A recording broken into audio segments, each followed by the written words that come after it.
stream, which will probably be an incredibly short one today because I don't know if anyone's going to be about. I couldn't sleep, so I thought I'd come out and hopefully talk to some friends. But I will warn you now, if you're easily offended by roosters, do not watch this video because sunrise is approaching, so there will be roosters everywhere. Put my coffee down there. So there is no one there. I'm losing my touch. Usually by now there's a couple that pop up. But if no one comes, I will delete the video and no one will know I ever made it. I tell a lie. There's two. Hi. Good sound. Good morning, Tim. How are you, mate? Good sound. I'm not wearing a microphone. There you go. That is probably where I've been going wrong with the microphones. How is life on the Isle of Wight, Tim? Yeah, this is. There we go. Just going to get my laptop ready because I've got that for the chat today. Make it nice and easier. So what's the time in Blighty now? Must be about. What time is it? Wait, we're 8 hours ahead.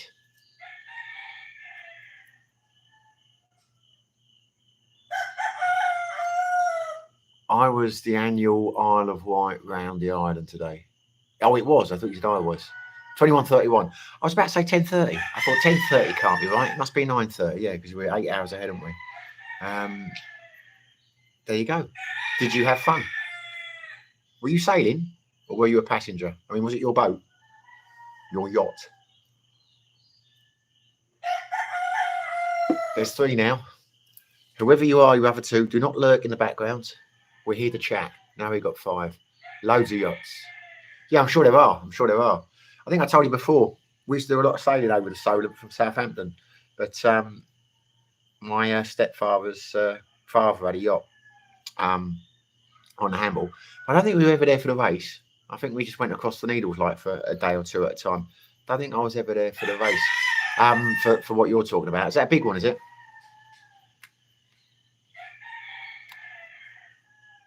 Why are you in the Isle of Wight? Are you from there naturally? I mean, are you born and bred in the Isle of Wight, or are you move over there? There are now three other people lurking in the background. Make yourselves known. You were crewing. Well, there you go. Lucky you.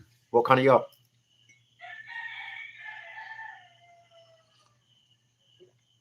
Born in Stockport. Oh, there you go. You've moved to. Just say that. I don't know why. I always get Stockport and Stoke mixed up. I know Stoke relatively well because I lived in Leicester for 14 years. I don't think I've been to Stockport. I used to know a guy from Stoke in the Air Force, and I can never remember if he's from Stockport or Stock. I'll look down here. Ones and zeros. Hello, howdy from the east coast of the US. Howdy, my friend. What's the weather like where you are? Or what is the time like where you are? What time is it where you are? Ones and zeros. I can never keep track of the times. I know you got lots of time zones over there, but East Coast. Yeah, I'm not even going to try and guess. It's probably not going to be a good live stream because I'm quite tired. I'm suffering from insomnia these days. Quite badly. When I say quite badly, I mean it doesn't matter because I don't work, so I can sleep all day. But it's irritating. Like now, I cannot rest. So I thought I'd do a live stream. I'll do something positive. I will talk to people. But I'm so although I can't sleep, I'm still tired. So I can't really speak or read the screens very well. 4:33 p.m. 4:33 p.m. Okay. It's humid, warm day. There you go. Don't like humid. I like warm. I like hot. But humid, not so much. How humid is it? Is it humid as in you walk a few hundred meters and your shirt's all sticky? Went to Miami in June once for a holiday, and I couldn't work out why it was so cheap, the flights and everything, and hotels. And it's because it's god awful hot. Not so much the heat, just so humid. I was getting for about 3 or 4 shirts a day. A 40-foot cruiser. Well, there we are. I'd like to say I know about yachts, but I don't really. We did a lot of yachting, but I was young. I can remember the tacking, you know, and going from side to side, and I can remember the big buoy and the spinnaker, some of the sails and things. But I wasn't very good. I was only a kid. But you say a cruiser, couldn't tell you the difference. I know the first yacht you had was Phantom Light. It was 45 foot and it was wood. It was an older yacht. It was like a classic yacht. And he got a bigger one, a 75-foot one. He powered a handball. But that was a lumpy old thing. And I've never seen or spoken to him since then, so I don't know. Right. Ramsey's Lens. Hello, mate. Good morning from Dubai. Been to Sabu last year. Planning to come back December 2026 for good. I'm 34. Really? Why are you turning your back on Dubai then? Are you from Dubai originally, or have you moved there and had enough of it? Don't hear many people coming from Dubai to here. Heard of a few people going the other way. Never been to Dubai. I don't think I ever will. But there we go. There's quite a few famous people moved there. It's got good tax benefits, isn't it? I mean, I know that's one of the incentives of moving there. Have you been to Dubai, Tim? Not sure what I would do in Dubai. I had a friend that went there for a holiday a few months ago, and he was saying it was great. And I'm thinking, why? I mean, what is? I lived in Vegas for a while. I used to love going to Vegas. To me, I think I don't know what Dubai offers that Vegas doesn't, except incredibly expensive alcohol prices, and it's a lot stricter on what you can do. But I'm not knocking Dubai if you live there. I'm just saying it has never appealed to me. But then again, Thailand never appealed to me, and I went there by chance, and I loved it, and ended up staying 7.5 years. So you never know. You have ideas about places, and very often they're well off the mark. So maybe I'm wrong. Maybe I should give Dubai a go. Ramsey, bro, it's just a rat race. I'm saving money and building passive income to live in Sabu. Well, sounds like a good plan, mate. But I tell you something, you won't need as much money to live in Sabu as you will to live in Dubai. Ramsey's Lens. Plus, I earn on Facebook $1,000 a month already and growing. Really? What are you doing on Facebook? Ellen's got something going on Facebook now. She reckons she's going to make a living out of it. I don't really understand it. Glenn, hey, what are you doing awake, brother? Do you suffer from it? Well, I say, what are you doing awake? It's only 9:30 at night. Why wouldn't you be awake? But you do keep strange hours, Glenn. I remember I did one from Sideways once. It was about 4:30, 5:30 in the morning. You were just getting up. How's life your end, mate? Tim Murray. Interesting about Thailand and Cambodia border and both building army presence. Really? I have not heard that. Ellen mentioned something about that this morning, but we were going out. Her computer had broken. And we've had a right piss about going around the people trying to get it fixed last night and today. Amy got a problem with the. So I've been trying to sort things out. And she said to me, why do Thailand and Cambodia not like each other? And I said, well, look, how long is this going to take? We're going out. And then she said, I don't want to talk about it now, because she thought I'd snapped her. But now I'm starting to understand why. There's trouble over there, is there then? Ramsey's Lens. I have 470k followers earning through monetization. Any advice for me? How can I give you any advice? You're earning more than I am, mate. Should be the other way around. I don't know anything about Facebook, how you do it on there. Ellen was saying she's got some aunt or something, and her brother, her husband, the aunt's husband, and they're air stewards, and they go all around the world, and they're constantly putting stuff up, and they're making quite a few quid out of it.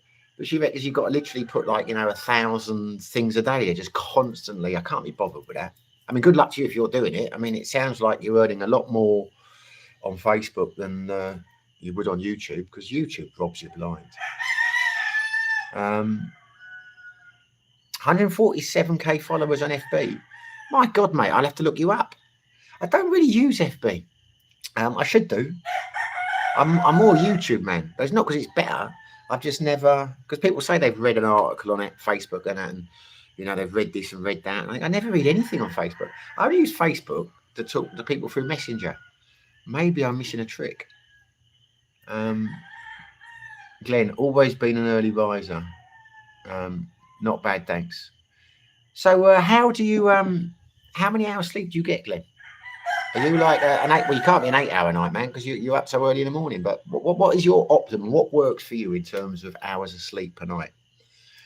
Tim Murray, border skirmishes. Really? I wonder what's caused that. I think Cambodia would be silly to have a conflict with Thailand.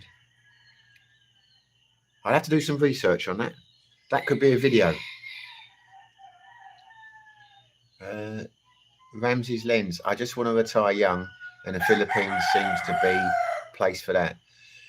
Yeah, your age it is. Yeah. I mean, there are other options. I mean, the Philippines is good as easier for someone your age, because a lot of the Asian countries, like, you know, until you reach 50, it's quite tricky in terms of the visas and things. Glenn, probably 5 or 6. Yeah, I'm about, if I get 5 or 6, I'm okay. Rob Sampson, hello from Southern California. Hello, Rob. Rob, you've just deleted it. You said hello, and now you're taking it back. Have we upset you? 147k followers. That's blown my mind. That is. I'd have to look you up. You're clearly doing something very well. You've changed it to South Carolina, which is a good thing, because I thought you meant Southern California. Glenn, who's poking the Roosters? Well, I tell you what, it's my own fault. This is absolutely the worst time to do it.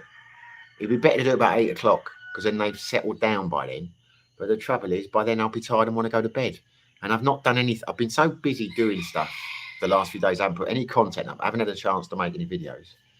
And if I get into that habit, I'll just disappear for a few months. So I thought I will force myself to go out and make a video. Not because I didn't want to talk to people, just because I wanted to do something more productive than just sit inside working on quizzes. Ramsey's lens. My page name is Dubai Ventures. You can look up, mate. Yeah, I will do. I will check it out. I promise that I will check it out. And I will message you and ask some advice on how to build a channel. Because maybe I'm missing a trick. Maybe I should do. I was thinking to start, because I would like to do more on Facebook, but I just run out of things to talk about. You know, I keep saying I'm going to stroll around the town or whatever, you know, but what am I going to talk about then? You know, so I was thinking the other day I should start some different channels, because I love my boxing. I was thinking of doing a boxing channel, because I could easily sit outside for half an hour a day or an hour every day talking about boxing. There's always a fight coming up, or, you know, there's always something to talk about boxing.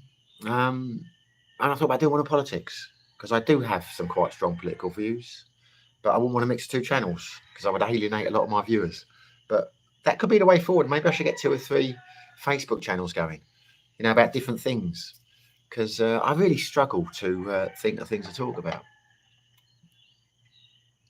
Andrew Giles, hi mate, can you shout out my friend Big Daz? He doesn't keep in contact as much as anyone because of his bald head. How you doing, Bald Daz? I'll give him a shout out, mate. The chances of him watching are 0 to none. But there you go. Bald Daz, wherever you are. Hello, mate. Ramsey Lens, bro, what's the best city in the Philippines for good enough city miles, nightlife, and live nearby beach? Oh, I don't know. I can't answer that, mate. I suppose Sabu is as good as any. I'm not a fan of Sabu, but if you want moles, see, I don't like moles, but there are a number of moles there. They're quite nice. I couldn't tell you about the beach because I've not been there. We only went to Sabu Centrum, I think I'm back in Sweden, the centre to meet Ray. But I know if you go to Lapu Lapu and round there, is it Makati? They've got beaches there, but I've never been there. But I didn't like the nightlife there, but some people do. I imagine Manila's got good nightlife. I'm really not the guy to ask. But nightlife's quite hard to get in the Philippines, I think, in a sense. We had some friends who moved up to Iloilo, and they were going down into Bacolod, which I heard had good nightlife. not particularly great beaches, and they said it was dead boring. They're coming back to Dumaguete, so can't really tell you, mate. It's yeah, I don't know. I was very disappointed with Spurs. All I tell you, I've been there twice now. I did not like it. Have I been there twice? I've only been there once. That was enough for me. I've been to Sabu, the island, a few times now, but not Sabu City. Yeah, I lived in Park. Yeah, I love nightlife in Sabu back in 2024. Well, there you go. You see, it might be for you. It's not for me. You know, it's not for me. I prefer Dumaguete for nightlife, which will sound ridiculous, but because we haven't got anywhere near as much. But I just prefer the places here. To be fair, we only did like the Mango Square expat bars. I didn't find the expats particularly friendly there. If I'm going clubbing, I prefer to go where the Filipinos go. I tend to stay away from expat haunts, and there's a few clubs in Leicester, in Dumaguete, like because of the student community. I like going there. So yeah, I can't really. The nightlife might be good in Sabu. I just don't know. If you enjoyed it, then you know better than me. So you ask me for advice on Sabu, you know it better than me. You ask for advice on social media, you know it better than me. I should be asking you for advice. Glenn, reference politics. One shouldn't alienate people. It should be possible to discuss anything, in my honest opinion. Yeah, but it's not possible. It's not possible, Glenn, is it? You know, it's not. I mean, unfortunately, we live in a polarized world. I would just try and put a few records straight because there is so much bullshit flying about there in terms of people believe things which are blatantly not true. And that's why I find so annoying and why I try to avoid talking about politics or talking to politics with people in this island. Because in the UK, I used to have a few friends who were very politically opposed to my views, but they knew what they were talking about. They understood the issues, but they had different ways of solving them. Now, I enjoy conversations with people like that because sometimes they might win me over the other. But the point is, what they were talking about was factual and it was a reality. It was different ways of solving problems. Too many people today are convinced that something is true when it blatantly is not, but they still want to believe it and they still want to argue based on sound bites and talking points, which are lies, which they have been programmed to believe. So I find it so frustrating. I pointed out to a guy the other day that 3 or 4 points which he made weren't right, weren't true, how to show that they weren't true, why they weren't true. He wasn't remotely interested. Still, you know, so you just lose all will to talk to them. Glenn, Leicester, best city in PA. Leicester, best city in PA. You've lost me now, Glenn. Maybe it's because I'm sleepy. Leicester, best city in PA.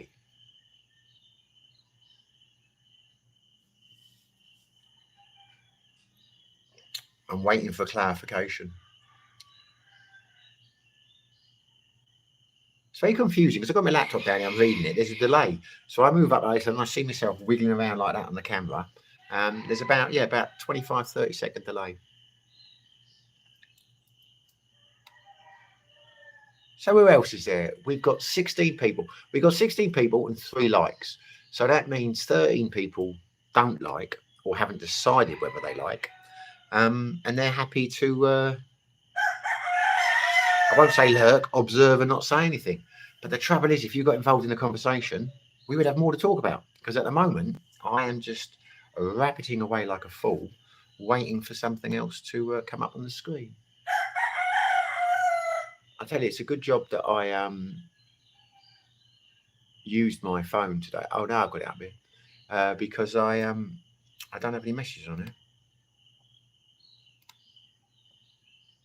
Oh, I mixed up Leicester and Sabu. There you go. Right, there you go. That makes sense now. Yeah, apologies. I do misspeak a hell of a lot. I always thought I'd have a career in politics when I was younger, but I'd have been awful because I would have been misspeaking all the time. Amazing when I watch my videos back how many times I've said the wrong shit. God, the press would have a field day with me. He said this, he said that. I get a lot of things mixed up, Glenn. You should know that, mate. Leicester's not a bad city. Night out in Leicester's not bad. Nottingham was better. I think Leicester's a better place to live, but Nottingham and Birmingham had good nightlife.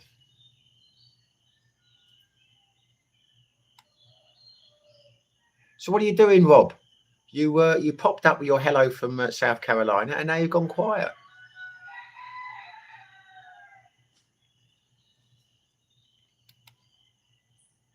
Did anyone what? Jeff, on the half chance you mentioned students, do you know anything about the unis in the Philippines and the ones in Dumaguete? That's not my friend Jeff, the lecturer, is it? Having fun with me.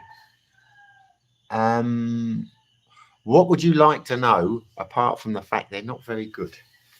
What are the best university in Dumaguete is supposedly Suleiman University. There are a few.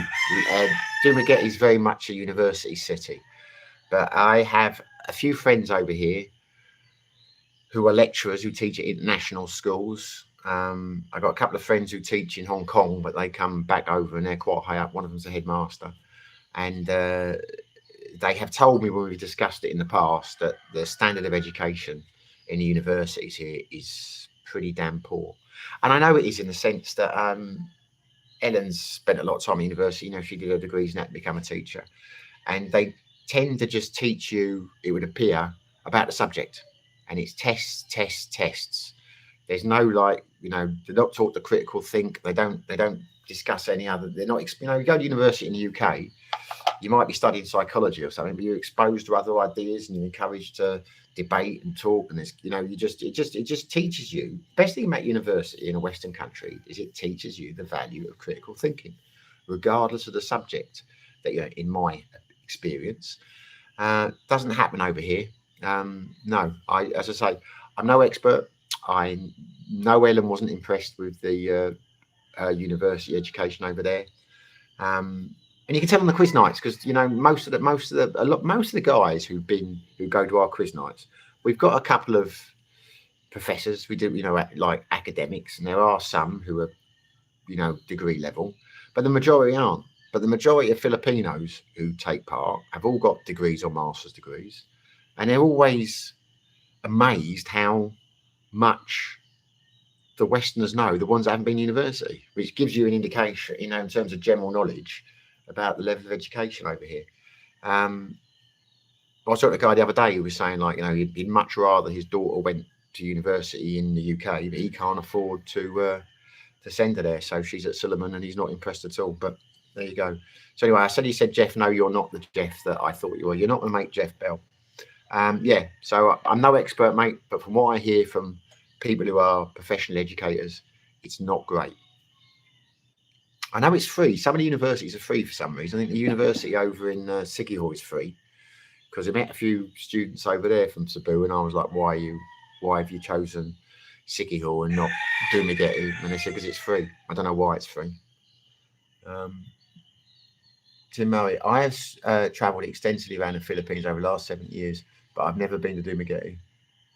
Well, you haven't missed much, Tim. You haven't missed much. You know, if someone said to me they were going to do a holiday around the Philippines and they were going to spend a few days here and a few days there, so they were coming for 2 or 3 weeks, I would not suggest that they came to Dumaguete. It's a decent place to live, but it's not a holiday destination. Jeff, cheers, fella. You're welcome, mate. You're welcome. Rob Sampson, I've been wondering about Suleiman University, my children, if they could use a degree in America. I think it depends, you know, what they want to do. I mean, Suleiman is supposed to be the best one here. That's what people say.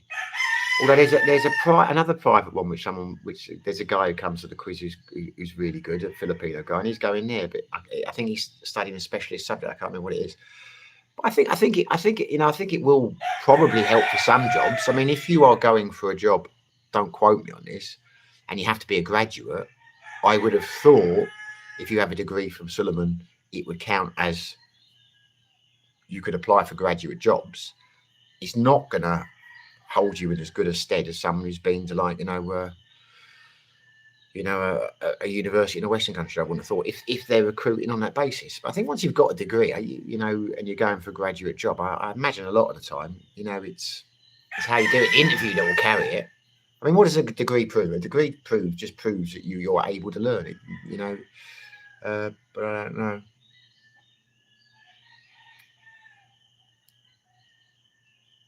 Are unis free for foreigners too? I've got no idea, Glenn. I've got no idea. I wouldn't have thought so, but I don't know. Yeah, we're going down a route here. I'm happy to chat about the universities not over here, but I am no expert. I would very much doubt that they're free here. There was an increasing number of students, surprised me when I was in Thailand, who were coming over and doing degrees in Thailand, because it's just so much cheaper, you know, than it is, you know, with student loans and things in the UK. Well, I must say to my friend next time I see him, because he's English and his daughter's got, I think he's got dual nationality, he's worried about the fees. Well, surely she should go there and do the courses. Now, if she comes back to the Philippines afterwards, she's never going to have to pay the student fees, is she? But I haven't messaged that for him. Rob, I think nursing is used. Yeah, well, that's different. Yeah, nursing will be used because yeah, there are certain stipulations on that. There was a time back in the UK, you know, that they'd only accept qualifications. I did ended up in a care thing for a while when I went back, and there were a couple of Polish doctors working as carers, and the reason was, although their qualifications are recognised to a certain extent, because they didn't do the 1 year or the 2 year on the wards, they couldn't work as teachers, as doctors in the UK.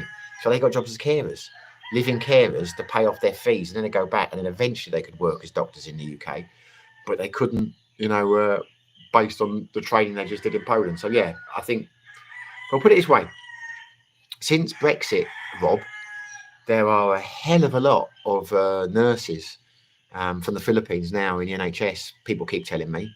So I think we must have changed our requirements, because obviously before you had a lot of West Indian and Indian nurses and things, and lots of Europeans coming over. But I think when the Brexit changed, now they're that desperate to get people in the NHS. There's apparently a lot of Filipinos working in healthcare in the UK now.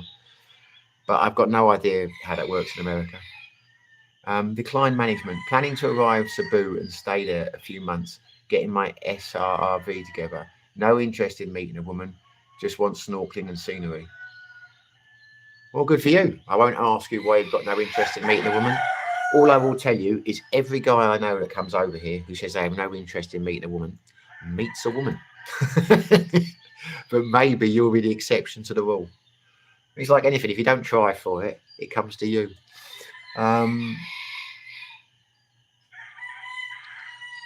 Tim Murray, same here, and muff diving. Oh, Tim, you're lowering the tone. This is a family channel, mate. Decline management, like button pressed. Well, thank you very much. Thank you very much. Nothing makes me happier than a pressed like button. Well, that's not true. There's a lot of things that make me happier than a pressed like button, but it certainly makes me happier than I am when I don't get them. So much appreciated, decline management. Rob Sampson, I think they take a certain exam to get a job in America. I'm sure they do. I'm sure you can find out online. I mean, I know you mentioned that to me once before about making a video about Solomon, but I'm sure you can just check online, can't you? I mean, presumably there must be a website which says, you know, what qualifications they accept and what they don't, or what countries are considered. Because a hell of a lot of Filipino doctors go and work. Because you don't get many Thai doctors, I think, because of the language. I mean, Filipino. I thought you had loads of Filipino nurses in America. I'm not sure. Rob Sampson, a lot of nurses in the States from the Philippines. Yeah, that's what I thought. I thought you had loads over there.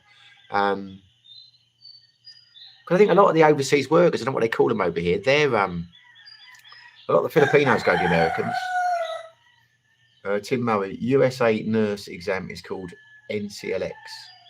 There you go. Jeff, Filipino nurses are top notch. I'm female and male, good humour, always smile and good at the job. Cheered me up on the one stay I ever had for a week or so. Yeah, I think Filipinos are yeah, it doesn't surprise me at all. Filipinos are very fun-loving, happy people, and I'm sure in in an NHS hospital they'll be great.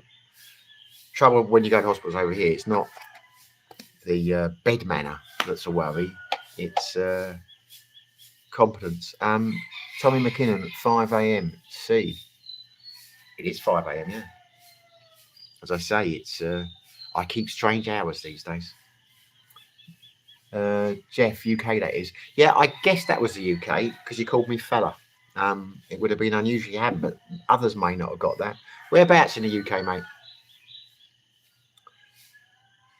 Tommy McKinnon, Roosters wake up early. Yeah, they do. They do. They do. Surprisingly so. I thought I'd get half an hour before they kicked off because the sun hasn't come up yet. But yeah, it's the worst time to do a live stream. This really is. Jeff, IME in my experience. I wonder what I'm not very good at that. The mate Glenn always puts little like ITK.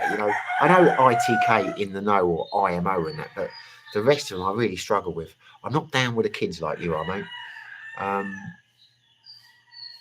Rob Sampson. I used to go to a Filipino doctor when I was a teenager.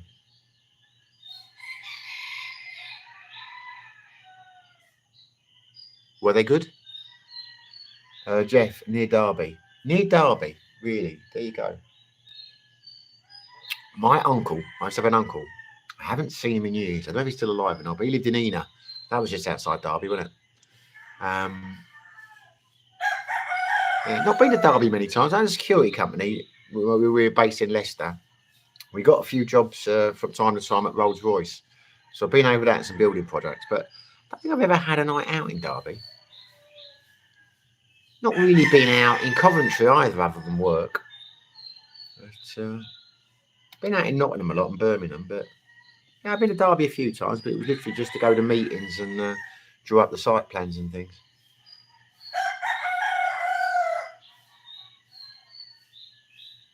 Swaddling Coat, old mining town. Yeah, I've never been. I've heard of Swaddling Coat. Only a lively Witherspoons. Yeah, I kind of guess. No, I tell you what. There used to be a club called Progress in Derby. Used to go to Progress. Sure, that was Derby on the outskirts. Back in my raving days.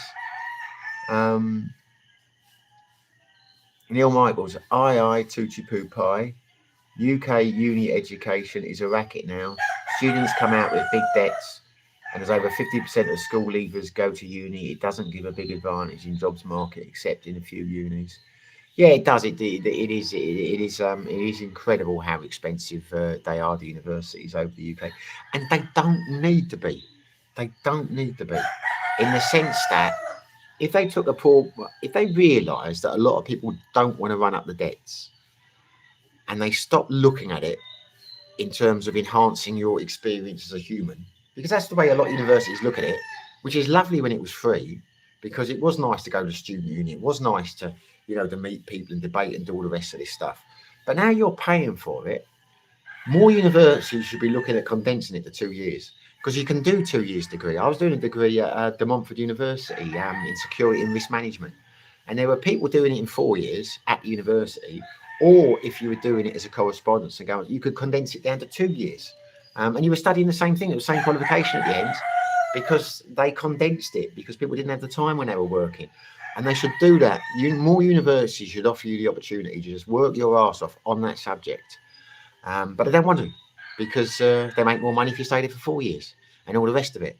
But yeah, it is a racket. And unless you're doing it in certain subjects, there's no need for it, unfortunately. Tommy McKinnon, would you ever go back to Thailand? Yeah. If circumstances changed, I would 100%. I've always thought I'd finish my days in Thailand. The reason I'm not back in Thailand, I've said it in other videos, I had a fantastic life over there. I was very happy there. But I had 2 stages really, or 3 stages. And one of the stages was when I was living up in Petchabam, and it was great there. But I broke up with my girlfriend. And the village we lived in, you literally had to go nearly 2 kilometres to get to a house that wasn't related to her. So once we split up, I couldn't stay there. even though some people in the village wanted me to, and her aunt even offered to kick her out, because I went back to England and I found out she'd seen someone else, and she messaged me and said, "Come back. I'm going to kick her out because she's been unfaithful. She shouldn't have done that. You can come back and live in the house." And I'm like, if I'd done that, she'd have been just living down the road with her new boyfriend. You know what I mean? And everyone, it would just be impossible. So that part of my life has gone. And the other place I lived where I had friends was Buriram. And the girlfriend I was with there still lives in that village. So I couldn't go back to those. Those parts of my life have gone now. So if I went back to Thailand, it would have to be to start again, completely in a new town. And I would be turning back on the life I've built here now. So what happens with my life so far is, like, when I'm in a relationship and things are going great, that's fine. When things come to an end, I tend to move somewhere else. I mean, the only reason I became an expat was because I split up with my wife in England, and it gave me the key to go to other places. So yeah, I you know, if things don't work out with Ellen and I, if we have a terrible split at some stage, very unlikely I'll stay in Dumaguete. Could well be the time to go back to Thailand. Could well be the time to go back to Colombia. You know, I don't make long-term plans. I kind of go with the flow. But certainly have nothing against Thailand. But people keep saying you were so happy there. Why don't you go back there? I say, because I was happy in the life I had there. The life I had there has gone. You know what I mean? It's just the way it is. If that makes sense to people.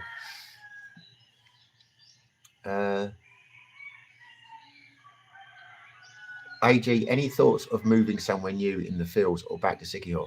No, I would never go back to Sikihor. And no interest in moving anywhere else in the fields. I think realistically, if I left Dumaguete, it would be to go to another country. And I have no plans to leave Dumaguete. I'm happy here now. You know, I'm happy with Ellen. I'm happy in the town. You know, because you put roots down, you make friends and things. I see no gain in going anywhere somewhere else in the Philippines, and it's why I don't travel much. I have a number of friends here who are wise old birds who've been in the Philippines a long time. We're talking 30 plus years, 3 of them, and a few have been here 20 or whatever. And a lot of them have travelled around. And I say I've got a friend who used to do the quizzes. He moved around every 2 years. He had a couple of years in Sabu, a couple of years in Dumaguete. And when I asked him, and he'd been in a few other places, I can't remember now. And when he moved up to Iloilo, I said, "Why are you moving up there?" He said, "Because I've had my 2 years in Dumaguete. I want to try somewhere else." And he's moving back here now. And his answer is, I said, "Why?" He said, "Because I keep moving around and I've never found anywhere better than Dumaguete." So I said to myself and my wife, why do we keep moving? And nearly all the people who've been here long term have lived in other places and ended up in Dumaguete. Or they started off in Dumaguete, got bored and moved around and ended up back here. And they tell me when I say I'm going to try this place or we're going to go somewhere, they say, "Well, don't expect too much." When I went to Sabu, people said, "Well, don't expect too much." And they weren't wrong. You know, it's not like Thailand where you can move to a different province and immerse yourself in a completely different culture. As a wise man once said to me, I can't remember who it was, I think it was someone in the comments, everywhere in the Philippines is the same but different, if you know what I mean. But it's all the same, I think. I'm saying this from ignorance because I haven't tried many places, but that's why I haven't tried many places. It all seems to be more or less the same.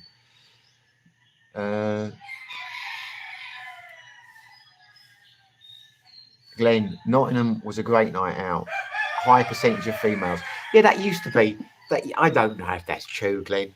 When I was in the Air Force at Swinderby, near Grantham, everyone said that Nottingham, because of the war, there were like 4 women to every man or whatever. But when I lived in Leicester, we used to go to a lot because there's a few. When I first went to Leicester, I had about first 8 years. Was it 8 years? And the first 6 years I was single, and I wanted to be single, and I was really into my clubbing.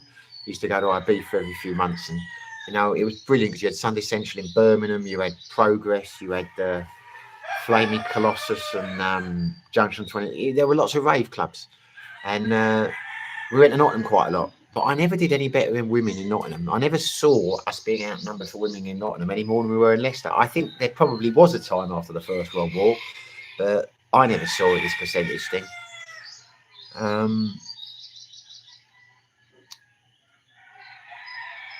Neil Michaels, yes, when I moved to Nottingham, I was often told it had the highest percentage of women because of the nursing colleges. No idea if that was the reason, really.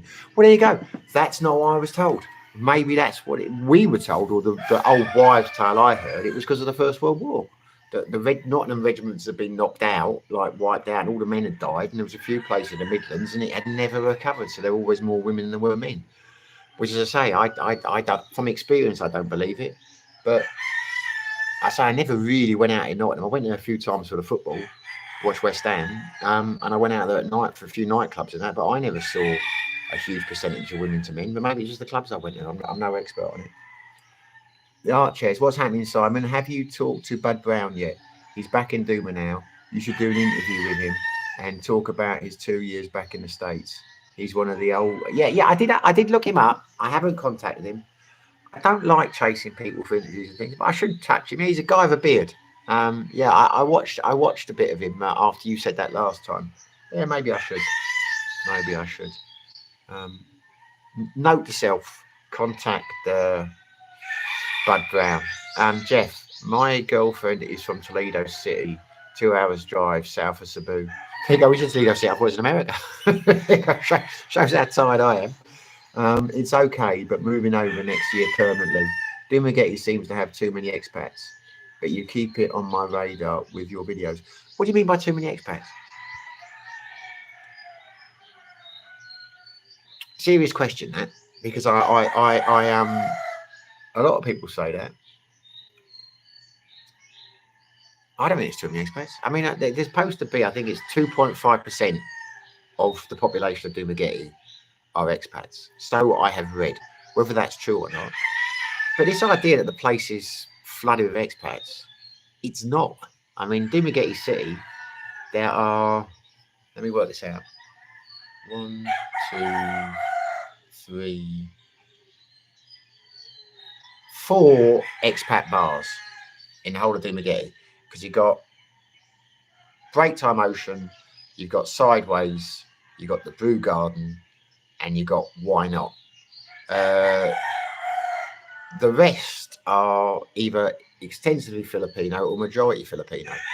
There are a few Western restaurants here, but I don't know why. I do not know why people think that Dumaguete is flooded with expats.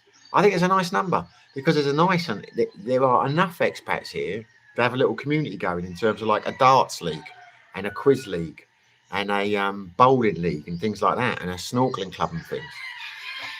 Which, if you don't want to be part of, you don't have to be part of. But if you do want stuff to do, it's nice. If there were less, there wouldn't be enough to do things like that.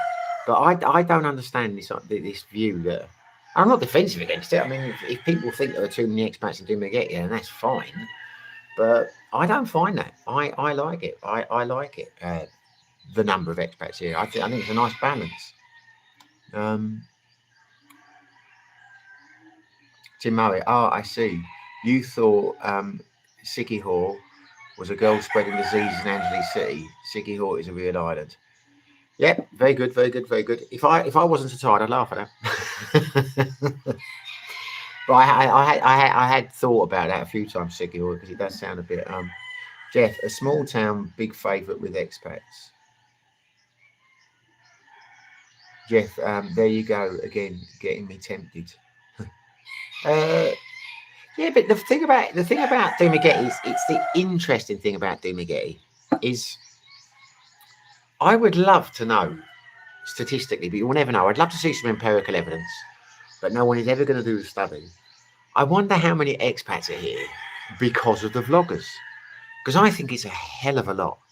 Because the vast majority of the old school expats here, in terms of everyone I socialise with, none of them are here because of it being Dumaguete.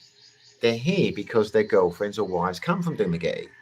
So I think basically what happened, you had a little expat community who was just here because, I don't know anyone who's here because it's Dumaguete.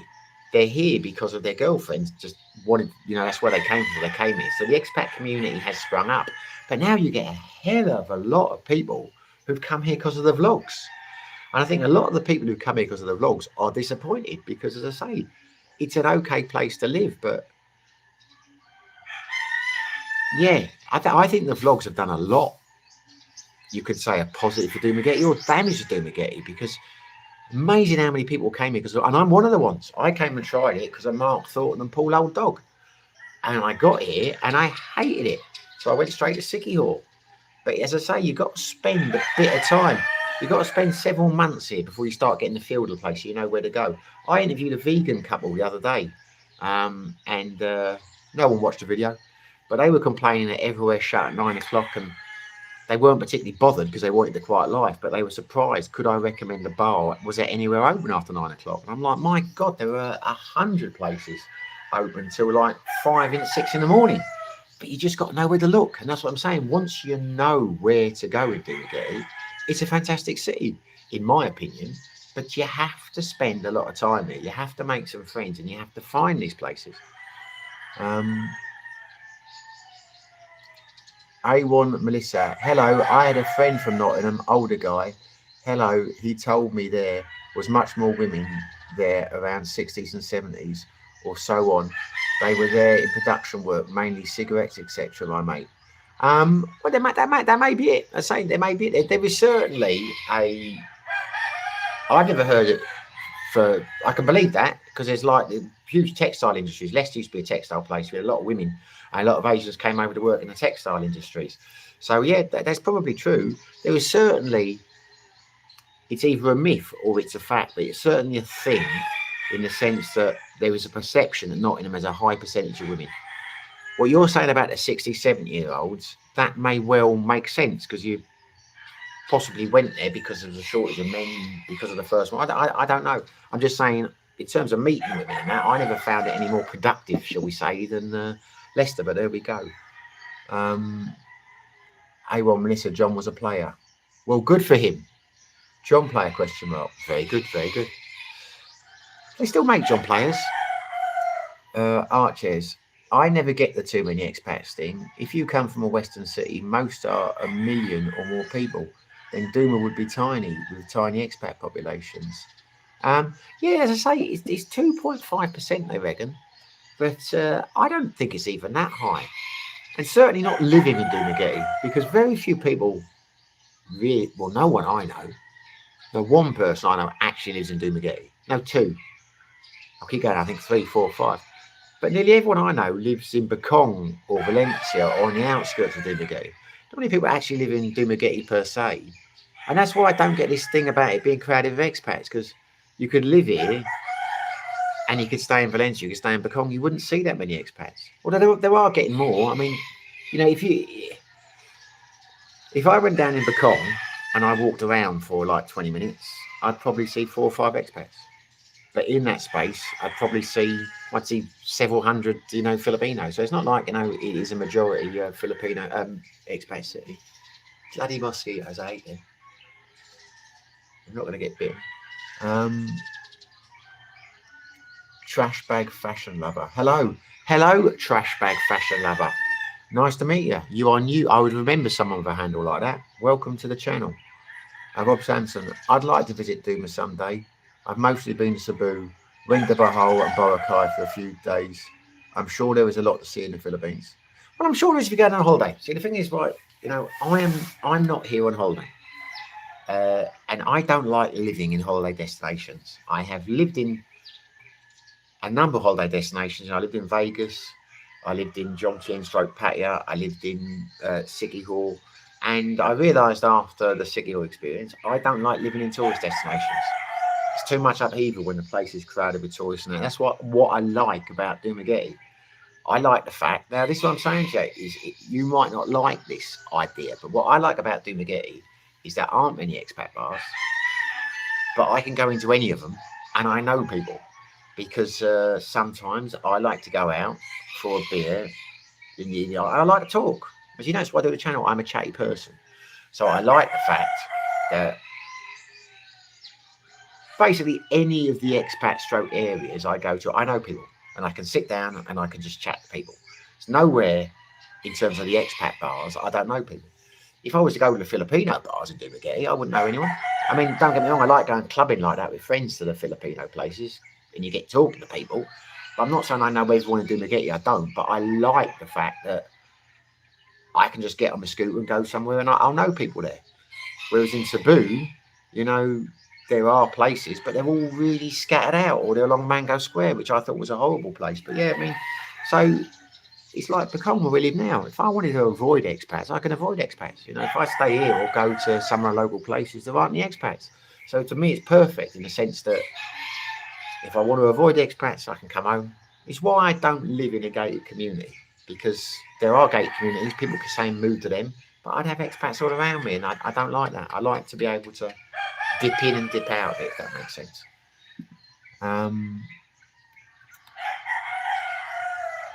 But then again, as I say, I don't want to encourage anyone to move to Dumaguete. I don't want to say it's great, because it's not. It's okay. But these are just my opinions. You know, there are people who live in Sabu who think Dumaguete is a hellhole, who wouldn't come here if you paid them. Maybe they're right. There are people in Dumaguete, I know a lot of, who think Sabu's a hellhole and wouldn't go there if you paid them. Some people are Sabu people, some people are Dumaguete people, some people are Manila people. You know, you really have to come over and try it for yourself. The only advice I would ever give anyone is, like I say, if you're going to try a country and you think they're moving here or anywhere, you've got to give it a couple of years before you can decide whether it's for you or not. Because if I had just come here for 6 months, I wouldn't be in Sydney. I wouldn't be here anymore. I decided I didn't like it. I think I did a month in Dumaguete. I hated the place. I did my time in Sydney. I didn't like it. The Philippines is not for me. But it's only because I said to myself from day one, I'm staying 2 years regardless, just because I know it takes 2 years to decide whether you like a place or not. That is, you know, why I'm still here, you know, and planning on staying here long term. I'm happy here, but I would never have found that out. It's only the last 5 months or 6 months I've been happy in Dumaguete. So it took me 12 months to realise that. You're not going to gain a lot. There's a guy who came over, a nice Scottish guy. I'm not bad man or anything. I know he watches the channel. I think he thinks I am, but he was thinking of moving over here. He tried a month in Dumaguete, then he was going to Sabu for a few weeks. Then I said, you're not going to learn anything that way. You're not going to learn for places to live just by trying a few days here, a few days there. Because I thought Sikkim was fantastic. Fell in love with it the second that I arrived there. But after I spent a few months there, I realised, not for me in a million years. I could have gone back to the UK if I was in this situation. Thought, right, I'm going to work for the next 7, 8 years. I'm going to come back and I'll move to City Hall. It would have been a disaster if I'd done it that way.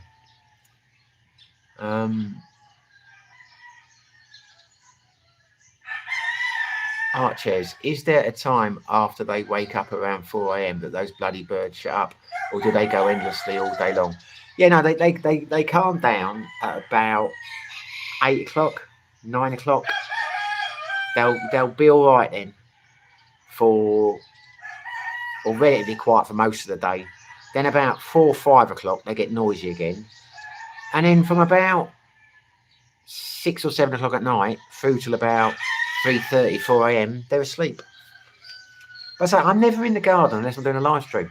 I just do them in the kitchen. When I'm in the kitchen, can't hear them. I know you can when I do the vlogs, but when I'm in the house, I've got music on or whatever, you really cannot hear them. And in the back bedroom, where I am most of the time, or in Ellen's office because we've got aircon in them, you can't hear them either. But yeah, it's just what it is. I don't mind them. You know, I know they drive some people nuts, but I'm concentrating on talking to you. But, you know, when we lived in Sabu, there weren't any roosters. Oh my God, there was traffic all night and people banging their horns and music and all that kind of stuff. If you're used to a big city and you're used to sirens and things like that, you know, traffic all the time, that don't bother me. Anyway, Glenn, do Westerners get bitten by mozzies, etc. there a lot? It's not as bad, but I have come to the conclusion now, some people will say I'm wrong, because I'll never know because I never got checked, but I think I had dengue fever. You might remember a while ago, I got really sick, and I had all the symptoms of dengue. I didn't realise that at the time, but the reason I think it was dengue was, but we'll never know unless I went and had blood test. I don't know how you'd find out, but the same thing happened to me about 3 weeks afterwards. And then again a few weeks after that, and I had it about 4 times. And the research, a couple of people said in the video things, you might have dengue. And I had about 80% of the symptoms. I came out in the rash after a couple of days and had that, and the tiredness and the fever and all the rest of it. And they say one of the classic things about dengue is you get it, and then it comes back, and it comes back, and it comes back. But I haven't had it for months now, so hopefully I've done it. But we'll never know if it was dengue or not. But I was in quite a bad way in the sense that I was a couple of times. I didn't realise at the time because I'm not one to go to the doctors and stuff like that. But I was hallucinating things. Didn't realise until like because Ellen was getting me his ice packs and that, the nonsense I was talking. Because there were things happening. I thought there were things happening with the neighbours, and I was going out for lunch with someone and that. And she's like, "What the hell are you talking about?" I was quite delirious. I got quite hot. And I had the shakes and the shivers and things, and then I had the rash that came after that, and I was itching. These were all dengue, according to Google, dengue things, and apparently you do get it over. I don't know, maybe it was something else, but it was strange that it kept coming back, and each time it was a little bit less. As I say, not for a while. The art chairs. I think this is a good time for your live streams. It's just past 2 p.m. in North America right now. It's better than getting up in the middle of the night to catch you. Well, if it works for you, mate, it works for me. I don't think I'll find a premium time. I mean, I did one down in. I've done them a couple of times when I've got a lot more views and a lot more people involved in the conversation in the afternoon over here. But I don't know why. I think some of that might have been because I did it in sideways in the bar there. It might have been the background because 3 o'clock in the afternoon there, I don't know how that works for anyone. Because it's too late for America and it's in the middle of the night if you're in England. So I don't know why there were some. I mean, there were some Australians, but you know what I mean. I'm struggling to find an optimum time for people. You know, because I'm doing it not for the likes in it. I would like to talk to as many people as possible. The reason I'm doing it now is it bothers me that maybe when I do it at 7 o'clock in the evening, you know, on my thingy one, and that works for a certain crew of people that I talk to. The gang, as I like to call them, the Speaking of Asia community. Glenn's there, Tim's there, but it might not work for other people's times. But I've never really found a time that seems to be perfect for everyone. I don't suppose we ever will. But if it works for you, I'm glad to hear that, Art Chairs. I forgot you were in the States. I didn't realise that. Rob Sampson, when I was there, I used the public transport like the locals.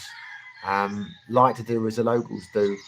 Yeah, there's nothing wrong with the public transport over here, but now I've got a scooter, there's no need. When I was living in Sibilan, I used to get the jeepneys all the time, and I get the bus because one of the good things about my apartment was there was literally a serious bus stop downstairs, so I'd go down, never wait more than 10 minutes to get a bus into Dumaguete, and there were always jeepneys, and they're like 20 pesos.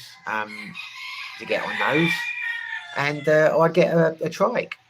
But strange thing about Becon, it's much harder to get buses here. They don't seem to want to stop, and there are nowhere near as many jeepneys, etc. I don't know why, because you think there's quite a lot going on. As you go past us, you've got Darwin and Sabu, whatever. But if you're going up the other way, you've got Tanhai and Bias and that. So there's a lot more there. But no, I've no problem with using. Because the first few months I didn't have a scooter, so I was using Philippine transport all the time. You know, it's and when I lived in Jomtien, I was using the back buses all the time. But in Sikihor there is no public transport, or it's useless. Goes like, you know, a couple of times a day from San Juan, and the times aren't set. And over here, got the scooter, so there's no need. But I'm not against using transport when it's convenient. Glenn. At Archers now is particularly bad, lol. Yeah, it doesn't work for Glenn. Well, I'm going to do different. I just said to the guys, see, I feel a bit bad when I'm doing this when people like Glenn and Jack Star and Jim and that miss them. Feels like I'm being unfaithful talking to other people because I've got a thing on there. But I'm trying to do is, you know, do a few a week at different times just to, you know, so I can talk to as many people as possible. Water tank. I find that water tank noise annoying. Rob Sampson, when's a local beach in Karkar? Never heard of that. Well, a beach south of Karkar. There you go. Jeff, you can get a dengue vax from City Dock in the UK. Thinking about it as out again in September for a month. Maybe even visit Duma. Well, if you come to Duma, make sure you look me up for a beer, mate. I do like meeting subscribers. Or I met quite a lot recently.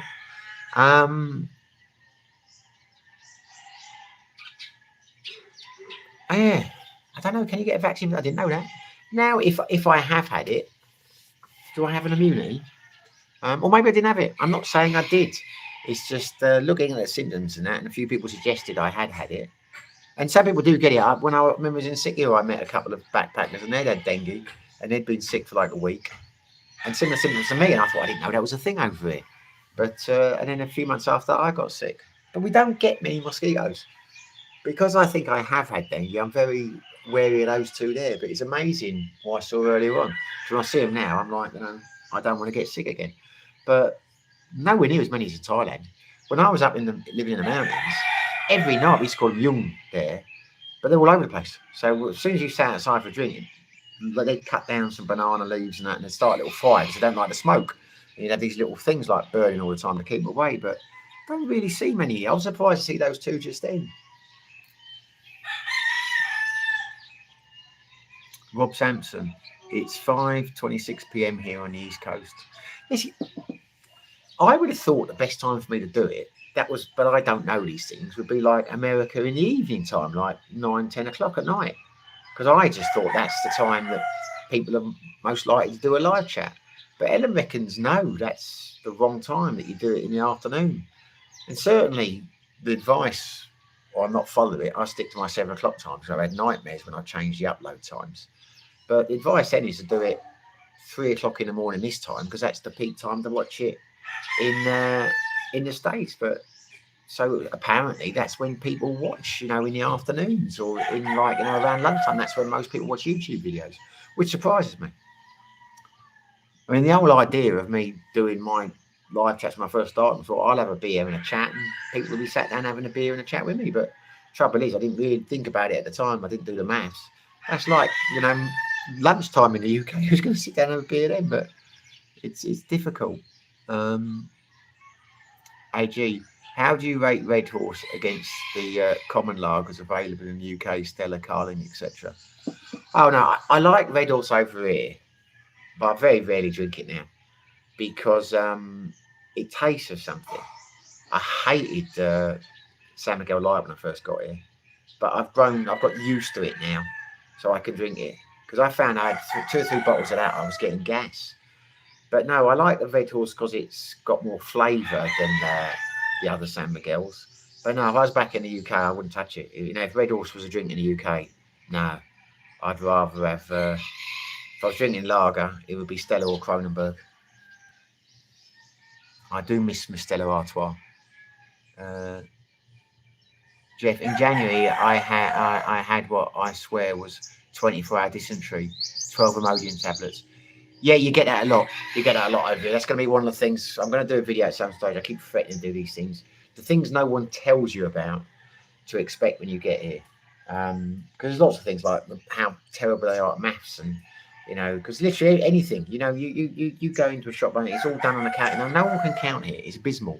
And my maths is not great. When I'm playing darts, I struggle, to do the maths as quick as some people, the account and that. But anyway, I digress. But one of the things is food poisoning. You'll get it. I got sick here 4 times in the first few months I was in Dumaguete, and I never get food poisoning. Never got it once in Thailand. Never got it once when I was in Saudi. Never got it once in Egypt. And when you go to these places, I got salmonella poisoning in Bulgaria once, and I thought that gave me immunity because I never really had it since. And I'd go on holiday diving, and people would get the shit, so I never got it. As I say, never sick in Thailand the whole time I was there. Although Thailand's not really a place for food poisoning, but never had it really after the salmonella poisoning. I thought I was bulletproof. Then I came here, sick. People said in the things, don't eat the spaghetti and Jollibee. I'm like, I'm not worried about that. I ate it twice. It's made me sick. I will not touch spaghetti and Jollibee ever again. I don't really like it. She's Ellen orders it and says, try some of this. Nah, it's and my mate Lachlan, the Scottish guy I was talking about, he came over here. He got sick 3 times, and twice in one of the supposedly really good restaurants over here. There are definitely microbes and things over here that you've got to get used to. I have not been sick, touch wood, now for a number of months because you've got to build up the immunity. But you'll get sick when you come in. I'm not surprised that happened to you, mate. And it's quite aggressive. That it's like you really do get, excuse my French, the shits. Glenn, you cheat at LOL being a yeah, I know. I did feel like I was cheating the first one I did. It's like we've got our special, you know, our 7 o'clock beer in a chat. Jeff, yeah, beer would be great. Good. Problem is, the girlfriend thinks anywhere I want to go there must be another Filipino I'm chatting to. Painful for some time. I've heard some of the some Filipinos are jealous. Ellen isn't. Maybe it's because she doesn't care, but she's definitely not jealous, Ellen. Has never been jealous. Bothers me sometimes she's not jealous at all. The Archers, are you pension eligible at some point? I'm not sure how old you are, but you seem younger than the average expat. I'm 53. I am potentially pension eligible at 55. I've got some private pensions I could start accessing at 55, but I don't intend to.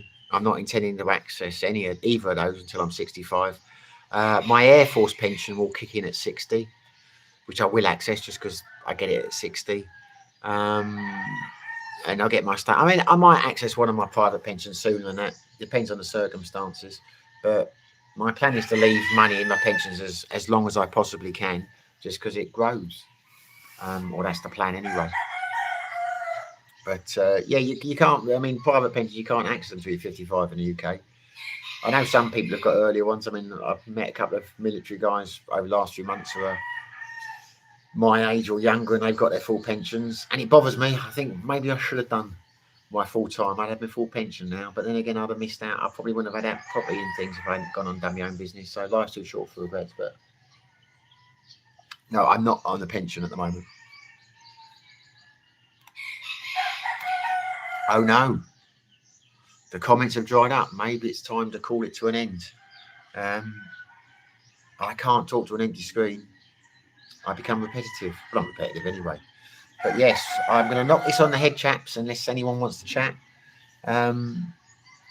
Jeff, how long were you a crab fat? I did 10 years in the Royal Navy, and the pension is miserable, but I had a good time. Crab fat? I have never heard that expression before. Is that referring to the RAF? I have never heard that before. I did 9 years, so I'll get a very small pension.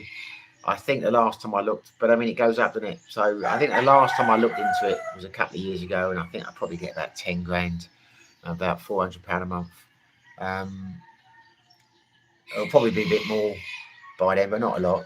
I mean, it's not something I ever knew I was going to get, to be honest with you. For some reason, when I was in the Air Force, I was under the impression you had to do 12 years until you got anything. And so I was never expecting anything. And then I went down to Plymouth many moons ago, and I was talking to a mate of mine who'd done about the same time. And he was talking about his pension. So we don't get a pension. He said, yeah, we do. You get a pension. Everyone does after 1975. And I looked into it, and I do. But as I say, when I looked into it first, when he first told me, it was a certain amount. And I looked again a few years later, and it had gone up, because obviously it goes up with inflation, on touch wood it will. But they won't give you any details of what you get. What you got to do is you're supposed to notify the Air Force 6 months before you due your pension, and they'll tell you what you're going to get. But it won't be a lot, but it's better than a kick in the teeth. So I'm grateful to get it, because I never thought I would get it. But as I say, they won't tell you now what it's going to be, because they don't know what it will be when you get there. Well, the interesting thing as well is if you don't claim it, in those first 6 months, and you claim it like 10 years afterwards, they will give you the back pay. And you've just got to, tell them, because they've got no idea where I am now or who I am. But I suppose I just contact them and say I am blah, blah, blah, and that they give it to you. Ramsey Lens, mate, how long have you been in the Philippines? God, I've got to work that out. I came here in September. So what are we in now? June, July, August, September. So not far off 2 years. So I'll have been here 20 months, if my maths is any good. 20 months.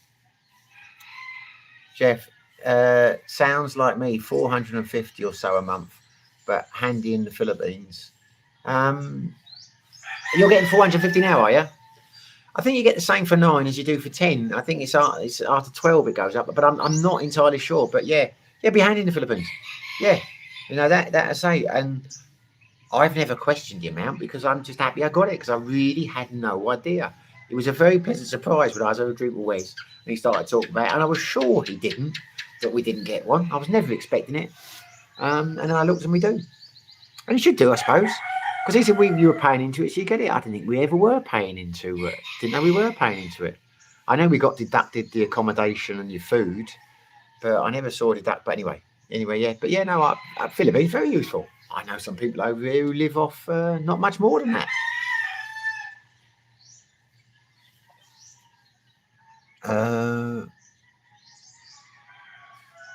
Jeff, Ellen is great, plus no jealousy.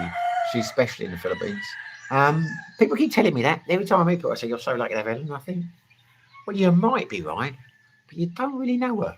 You know, she has her moments, as do I. You know, but yeah, no, Ellen's great. Ellen's great. Ellen is wonderful. We are blissfully happy together. And if you believe that, I'll sell you some magic beans. The art chairs. In Canada, you can get Canada pension starting at 60, or it goes up every year if you don't get it until 70. It's based on how much you contribute. You get the old age portion at 65. It's about $800. That's not very much, $800. I think you can leave. Glenn probably knows. If Glenn's still here, he probably knows more about it than me. He seems quite up on his financial things. You can leave your pension longer. I think the pension age in the UK for the state pension is 67 at the moment. But I think you can leave it a couple of years, start claiming it, and then you get more. But I think if you've got your full contributions in now, it's about £1,000. I think it's the average. I might have got that wrong, but I don't know. To be his right answer, but $800. Oh, $800 American, because $800 Canadian is a lot less than $800 American, isn't it? But I don't know. Does it depend? Because I thought, like, I got the impression from watching the videos over here that the average that the pension was $1,500 for the US. But then I got to talk to some people over in Sydney, and they were getting a lot less. And I spoke to others who were getting a lot more, which I'm a bit confused by, because the state pension is, as I think it is, set at a certain fee, isn't it? I mean, you can earn a maximum amount, and that's it. Maybe I've got that wrong. I don't really think about pensions things, because I'm never that confident I'm going to be alive that long. You know, I take every day as it comes. Honestly uninterested. I thought we'd lost you. Honestly uninterested. I haven't heard you for a while, which is good because you always make me blush with your comments about my voice. With the GIS guaranteed income supplement, it's about $1,700 to $1,800 a month Canadian for the average person. Pension old age. I can't read now. My eyes. I need to get my eye drops. But for Canadian dollars, are not worth much. Yeah, I think it's about $2 Canadian roughly to the pound. So if you're getting 1,800, that's about £900. So it's not far off the British pension. Maybe slightly less. Jeff, if you get the full contribution to state pension, you're right, £230 a week maximum. Yeah, so that works out to around the 900. See, I said this in the comment a while back. One of the things but the state pension was around the 950 mark, and then someone said no, it's not. It's over 1,000. So I don't know. I say it's pointless the way I look at it, taking too much interest in these things. You just got to keep your contributions up because. You know, it's like you've got the triple lock now and all that. You know, you've got no idea what it's going to be like when I get to my age, what it's going to be. So you can't build your life around, you know, you can't build your life around your private pensions because like the bloody nonsense tariffs and that hit me hard on my, you know, because I try not to look at my portfolios now because when, you know, you drive you nuts seeing them going up and down. You just got to accept it's out your hands until you get there. Andrew Jones, for most countries, the UK pension is frozen if you leave the UK. Yeah, but is it though? I just don't get this idea of it being frozen. It's frozen if you tell them. I was talking to the couple the other day.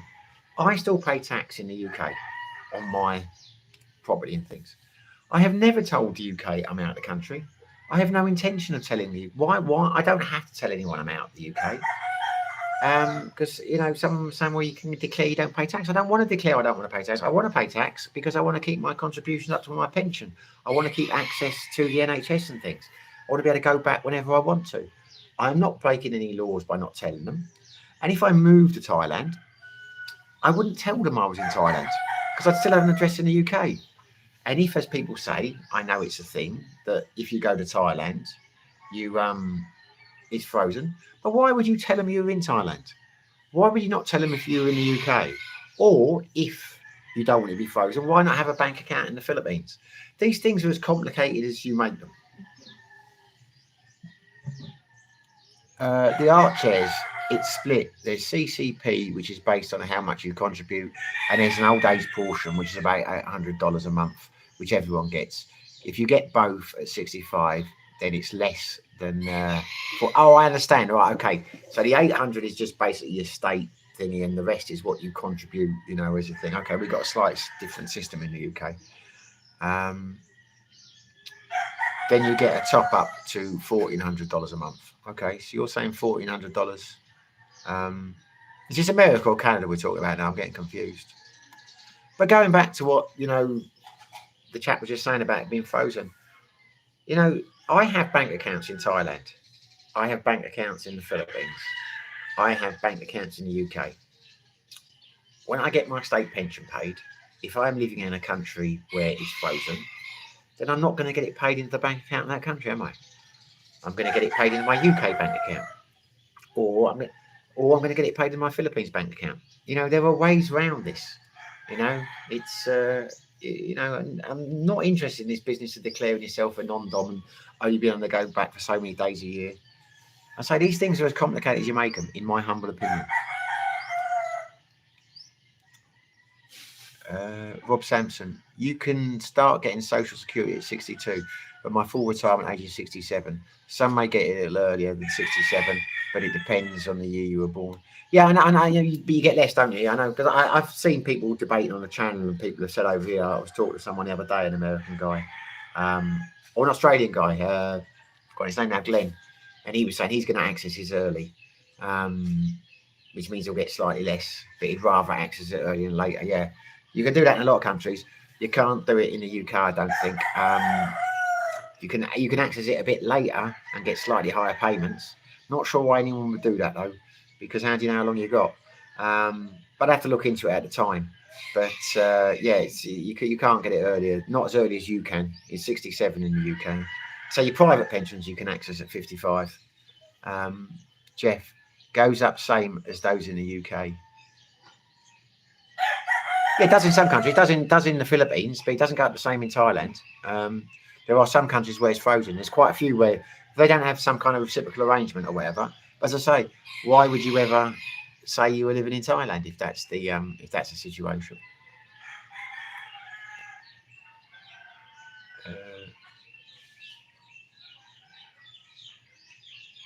Rob Sampson, the kicker is you can't get Medicare till 65.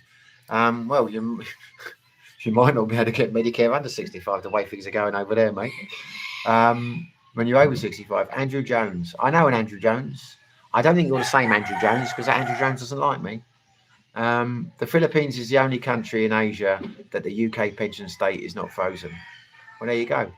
So my advice to anyone who's moving to another country in Asia, keep your money in the UK bank account or open a bank account in the Philippines.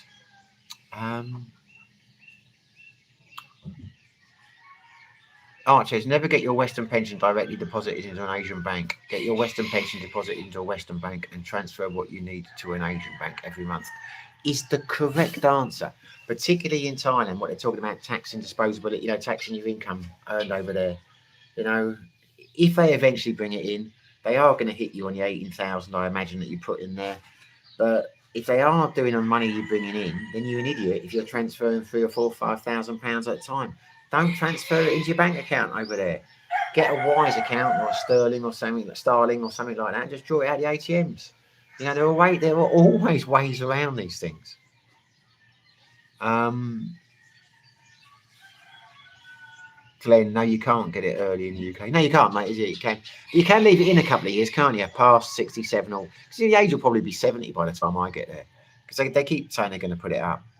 Honestly uninterested. All old people over 65 get $1,700 a month in Canada, with the supplement, which you can't get if you're outside of Canada for more than 6 months a year, and then it brings you back down.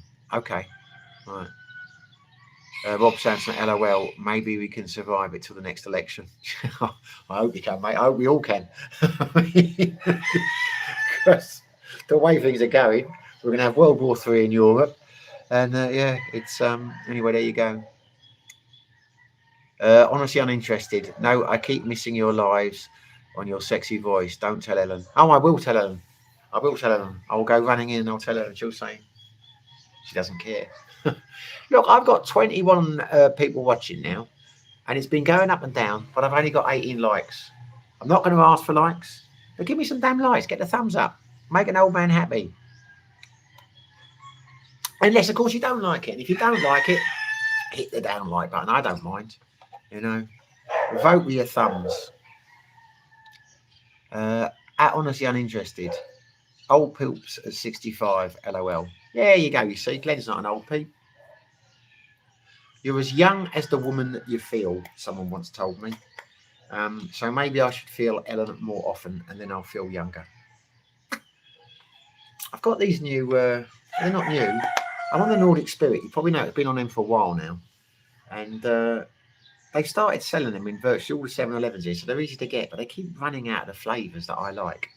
And these are bloody horrible. They're supposed to be pink citane or pink citron. That's how good my eyesight is. I don't like them.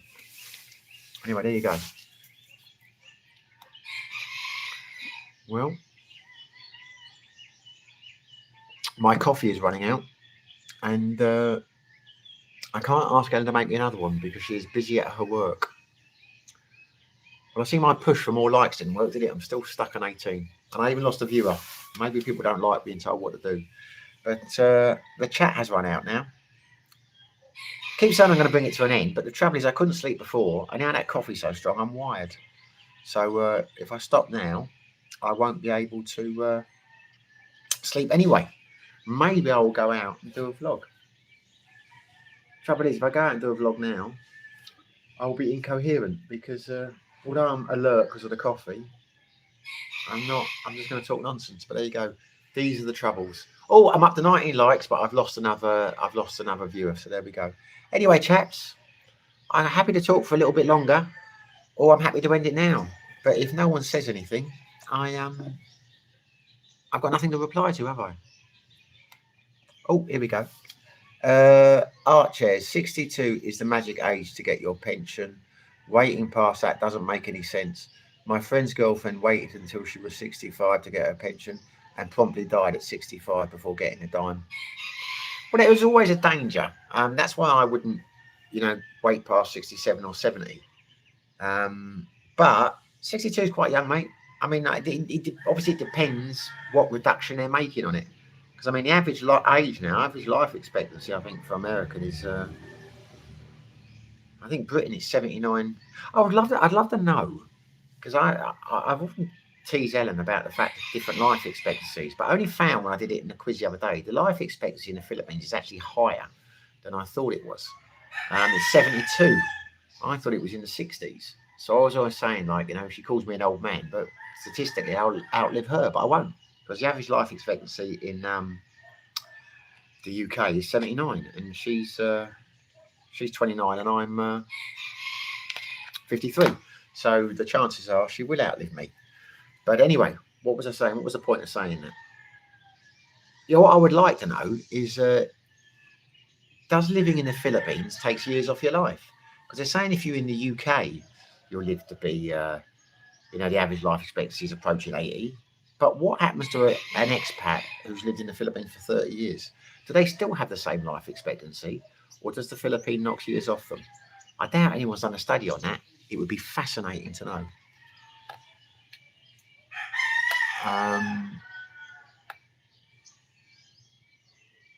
But I think 62. I'm not saying you shouldn't do it. I'm not saying, because obviously you'll know the difference. But I don't think I'd access mine at 62. So that's why I'm not accessing my private pensions at 55, because you never know how long you got. It would be great. Well, it'd be terrible to know when you're going to die, because you'd be dreading the day, but at least you could plan. But, you know, you never think, how long are you going to live? I don't think I'm going to live past 80. But I hope to live to around 80. So I plan my finances around that. If I knew I was going to go sooner, I'd access them earlier. But equally, you don't want to run out of money, do you? And that's the trouble. I think someone's going to talk about health insurance in a minute, because that is the conundrum.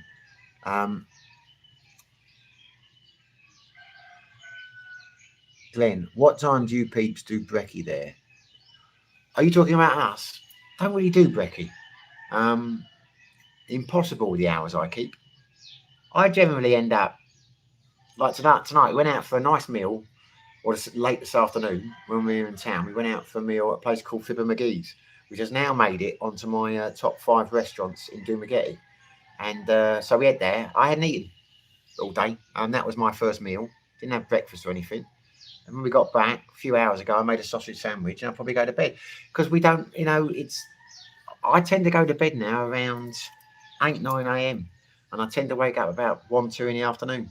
So breakfast is long gone. But I was never a breakfast person anyway. I tend not to get hungry until lunchtime if I get up early, if I was to get up about 8 o'clock. And I tend to want to eat something like about 9, 10 o'clock at night. Never been like, you know, have breakfast and then don't eat again, you know, after 6 o'clock. That's never been me. Jeff, saw a guy who got a nice 1-bedroom place outside Valencia, 3 minutes, for 15,000 PHP. Pretty nice, new, gated, aircon, etc. And his Filipino and daughter. Pretty normal, question mark. Well, ours is 15,000 here. Ours is a 2-bedroom. I don't know what his place was like. Yeah, one of the things that's nice about the Philippines is you can have a budget for anywhere. I mean, I was saying, someone asked me how much they were here. Well, we're 15,000. The place next door, I think, is 28,000. There's a place over there for 8,000. And I got a friend who's just moved into a place down the road, which is 38,000. So there is a accommodation for every budget. I mean, obviously, the more you pay, the better it gets. But you can get a decent place for 15,000. Certainly in Bacong and certainly in Valencia. Dumaguete, your money won't go quite as far. But we found a nice place we were going to move into, a nice apartment we really liked. But it fell through because of on a channel, and that was 18,000 pesos. So it wasn't much more in here, but it came available again a couple of months back. But it got up to 21,000. But I was tempted to go for it then, but we didn't finish on very good terms with them. They were pissed off with us because when I messaged them and explained what had happened, how I couldn't get out of the contract here, they never replied. So I didn't want to contact them and say we were interested again. Andrew Jones, what about health insurance when you're overseas? Well, that is a consideration. That is a problem. That's why it's hard to calculate what your living expenses are going to be. Because, you know, if you were living in the UK, the reality is the older you get, generally you spend less because you go out less. You don't have to worry about healthcare. So I'm thinking now I can live quite comfortably on around £1,000 a month mark, and I'm going out quite a lot. Where if I'm still here and I get to like 70 plus, I'll probably go out less. So my living costs will go down, I would have thought. But then you've got to factor in, you know, your living costs in terms of health insurance, and that is going to be expensive. But at the moment, I'm self-insuring. I probably shouldn't be. I don't have any insurance now because I take the view that if I got sick, I go back to the UK if I needed cancer treatment or something like that, or I would go to Thailand. I would probably go back to the NHS. But there was a policy I was going to take out, and it was about, I think it was 20,000 pesos a year, and it paid out just over 1 million if you had an accident, or 1.5 million if you had an accident, which is about 14,000 to 20,000 pounds. I'm not planning on having an accident, and I took the thing, well, if you know, you'd have to pay over that, and that would cover most things. So I mean, I've got that in available cash if I needed it. So, you know, I mean, I don't want to, but I could get if I had to, I could get my hands on £50,000 if I had to in a medical emergency. So yeah, I take the thing of that, you know, probably, you know, and the older you get, the coverage gets more expensive. So I know quite a few people had bike accidents and that in the last few months or the last year or whatever, and they've gone to the hospital and it's cost them about £400-500. You know what I mean? So yeah, it's you know, that's why I'll always keep a house in the UK, because you never know if you're going to get a serious illness and you have to go back. You know, so yeah, it is a consideration. But there you go. The answer, speaking of the lovely Ellen, where is she today? What have you done with her? She's working, mate. She works. She gets up early. She got up like 2 o'clock this morning. And she'll work until the work finishes. She interviews people in America. She's the kind of, but she phones you up and she does political interviews. She just asks people about, you know, political questions, who they're going to vote for, this kind of stuff. And it's all only Americans, so she always keeps American time. Sometimes she'll get up at 5 in the morning when she's got a late start. It depends what state she's phoning.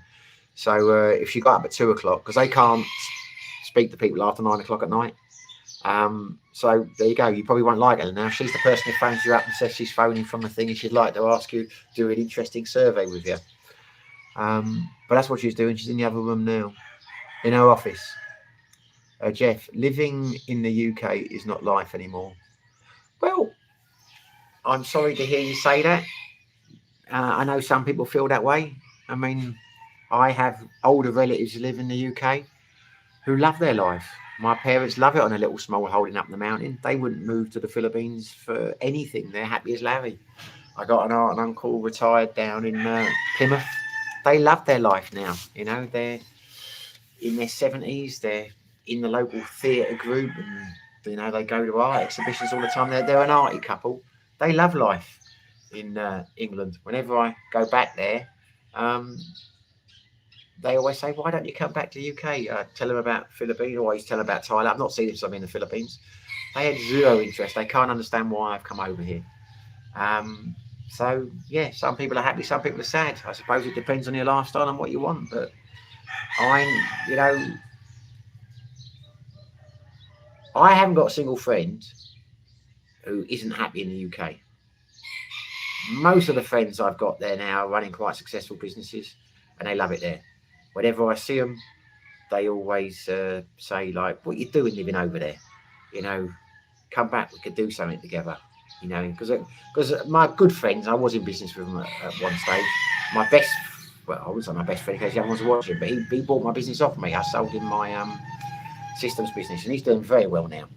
And I've often said to him, sell up and come over there, but he won't, because he's got kids and he's just had a new baby and he's getting married in a couple of months. So I hear you. I know some people are unhappy in the UK, and I'm sorry. And I'm not saying you're wrong. I'm just saying a lot of people say in the channel, in the comments, that they're unhappy there. I'm just saying the people I know, the people I talk to, I don't have that many friends. I don't really talk to people in the UK anymore. When I go back, I'll see some of my old Air Force friends. But the 3 friends I talk to regularly on Skype, they're living in the UK. They're very happy. And all my family seem to be happy. I suppose it depends where you live. I mean, Plymouth's a nice place to live. My parents love living in Wales now. So, I mean, you know, I'm not saying you're wrong, but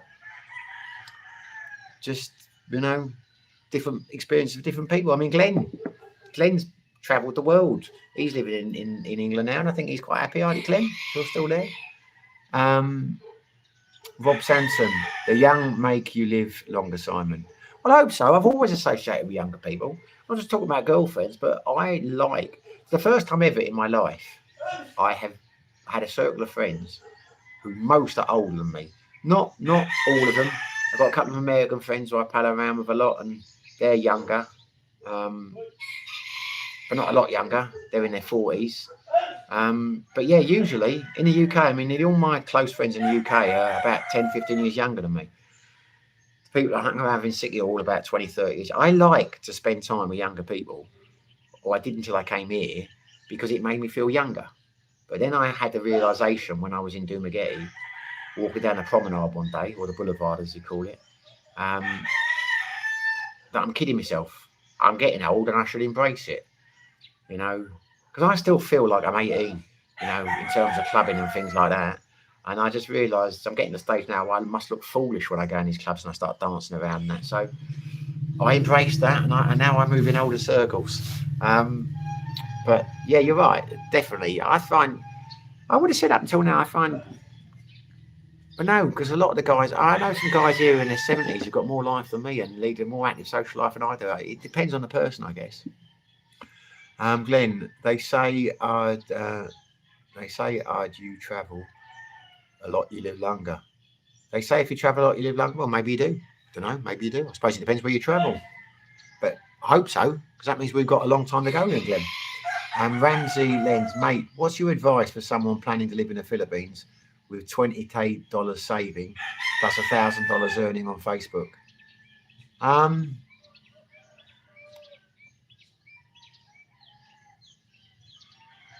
Well, my advice would be get health insurance, because 20k is not really going to cover you. But if you're young, you said you're younger, you'll be able to get. There's a guy. Have a look on the channel if you're coming over here. There's a guy, I can't remember his name now, Michael Lunston or whatever. He has a very good reputation with the expats here. They put me onto him, and I should probably take that policy, but you know, I just never have done it. I should do, but the point is, the younger you are, the better the policy is. And I interviewed him for the channel, and he was saying that basically, yeah, average accident or what happens over here, 1.5 million pesos is probably going to cover you. There's not much that you would have over that. And if you get a serious illness, you're going to go back to your home country. So if you've got the 20k, I would advise you to take out a policy like that. It was 20,000 pesos a year for me if I took it. It would be less for you because you're younger. And obviously, if that's what you've got, you need to keep working, but you're going to keep working anyway. I mean, I think you'll be fine. You get your insurance policy sorted out, you'll be all right. You know, you can definitely. I mean, you're gonna build your channel. You're going to be earning more than that. I personally wouldn't want to live on here on $1,000 a month. I do a lot of months in the sense I wouldn't want to live on that budget. As I often say, when I do my cost of living, I don't live on a budget. I'm not saying I'm wealthy. I'm not. I couldn't spend thousands of dollars a month, but my living costs are what my living costs are. And wherever I lived in Asia, they've always been around the £1,000 mark. Sometimes they're a bit lower, sometimes they're a bit higher. You spread it out over the year, it's always been £1,000 or less a month, and I'm happy doing that. But it would be different if I had to live on that budget. If I had to live on that and I had to calculate things, I'd have to start working again. I'd have to be taking my life seriously. And I'd start to think, well, why don't I start another business? Why don't I go back to the, you know what I mean? But for you, you're a younger guy. You're looking at building your channel. So that's probably going to be a positive thing for you, because you're going to want to, you know, increase your following and get your money up. And that's a good thing to have at your age. I often kick myself for being so damn lazy. I mean, I'm going to do a video on it at some stage, the dangers of retiring early, because one of the dangers people don't talk about, obvious one is going to run out of money, this and that. The danger I'm facing now is you might look back and think you wasted your life, because most of the guys that my closest friends, they are doing incredibly well. They are going back. They got big houses. We're talking like a couple of £1 million worth of house and nice cars and things like that. Now, I turned my back on that. I never had property like they've got, but I stopped when I was a lot younger. But when I see how well they're doing, I'm happy for them. But I start to think, what if? Why? What if I hadn't turned my back on you? What if I hadn't, you know, knocked it all on the head early? And there are many times I think to myself now, you're happy, but are you wasting your life? Should you still do something? Because you don't want to get to like 60 or 70 and I've had 20 years in Asia and think, have I wasted my life? You know what I mean?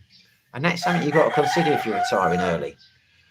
But maybe I should do something. David E. Evening all. Evening, David. Evening. Welcome to the party. Glenn, I'm fine in the UK, thanks. You see, Glenn's happy. Some people, it depends on your lifestyle, doesn't it? You know, it depends. I mean, if you're in a job where you're not happy and you're working to pay the bills, then I get it. You're not going to be happy. But if you're a baby boomer like my parents and, you know, you've got a decent work pension, I mean, they've got a farm, smoke, small holding. It loses a fortune. You know, they're not, they just do it. They're happy as Larry, you know what I mean? What does they lose a fortune? It doesn't make it. It's not business, not the way they run it. But, you know, they've got decent private pensions. They're lucky, you know, and they got the state, you know. So, I mean, yeah, obviously it depends on your situation.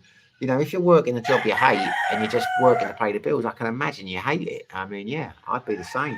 It depends on your situation and it depends on your age. Jeff, UK is fine and great for most, but having lived in Southeast Asia, it suits me. Horses for courses. Kids are in their 20s, long term, happily divorced, and their girlfriend keeps me fit. Well, there you go. I'm the same, mate. I mean, I like. I've got no. I don't have a bad thing to say about it. A lot of the expats over here, they say like the UK's gone to the dogs and all this, and I say, well, not not for me. It hasn't. What's happening with that dog? I don't like it. That sounds like someone's doing something unpleasant to it. I can't abide cruelty to animals. I've lost my train of thought there. Yeah, so I like England. You know, I like going back. I like England, Wales, whatever. But I wouldn't want to live there. I wouldn't want to live there. I much prefer living in Asia. I'm with you on that one, Jeff. Ramsey Lens, what I am planning, I will monetize my YouTube, TikTok, Facebook, already monetized. So I'm planning to travel 10 months all over the Philippines. I'm hoping that I will earn enough in 10 months. Well, the way you're going, you probably will, mate. But there are other ways. I mean, if I was, I have come to the conclusion, probably because my channel's not doing very well, but I'm not trying to make a living out of it. It'd be nice if I did. But I'm starting to look at some of the things. I'm finding it hard to stay on YouTube in the way that they screw you on so much and things like that. So there are days when I think I've been taken advantage of. I should knock the channel on the head. Just saying that there are things. If I was your age, there are online businesses and things I would do rather than social media. But if you enjoy doing it and you're good at it, maybe you've got the right idea. I don't know. But certainly me, myself, I wouldn't. Anyway, there you go. Best of luck with your travels, mate. 10 months with 10K, 2K budget. You can probably do that if you're traveling. The thing about traveling is I remember talking to Scott, a regular guy, and he was saying that because I was asking what it was costing because he's always traveling around, and he said he budgeted for $2,500, $2,500 a month. But now you come to think about it, Scott is Canadian, so maybe you meant 2.5K Canadian. I just assumed you meant 2.5K American. But what's going on with this dog?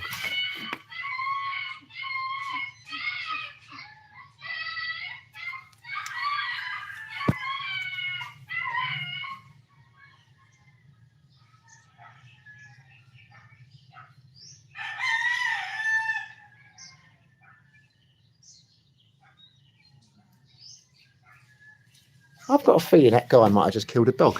If he has, I'm going to kill him.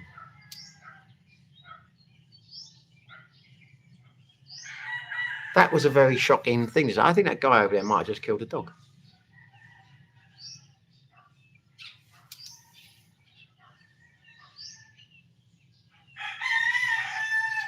I'm upset now. Talking of which, here comes my street dog. That has knocked me for six. That has. There we go. Anyway, I'm completely phased by this now, chaps. Where do we go? The Archers. Okay, Simon. Take a look at your likes over the next 2 minutes. Why? What's happened? Oh, they've got up to 22. That's nice. Thank you very much. If we didn't have kids in elementary school, we would be moving there in about 4 years. Jeff, be careful you don't make enemies. Yeah, mate, there's enemy. I tell you, he can't have done, can he? Because he was banging something, the same thing as the dog was making a noise. I don't care about making enemies, but if he has done that, and I'm gonna, when I finish this live stream, I'm gonna take a look at the fence. I'm gonna knock the shit out of it. I don't care. Anyway, I want that dog to start making a noise again, so I know he hasn't done it in. Anyway, there we go. My little street dog has come in now, but it looks like he's camera shy, or she's camera shy. That's what bothered me. She came in the same time he was doing what he was doing, like she was trying to avoid him. Anyway, there we go.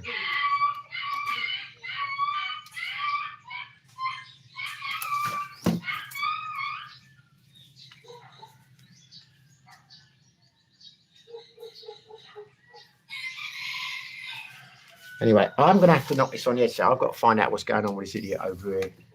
And my battery is nearly dead on this, so I can't read the thing.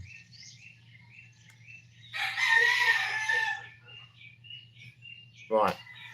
I've seen my lights have gone up. I've got to go and sort this out because I don't know what's going on over there. Thanks for watching, fellas. I'm gonna say goodbye now. Next time you see me, I might be in a Filipino prison. Who knows? Anyway, thanks for watching. Whatever you're doing, stay safe, be lucky,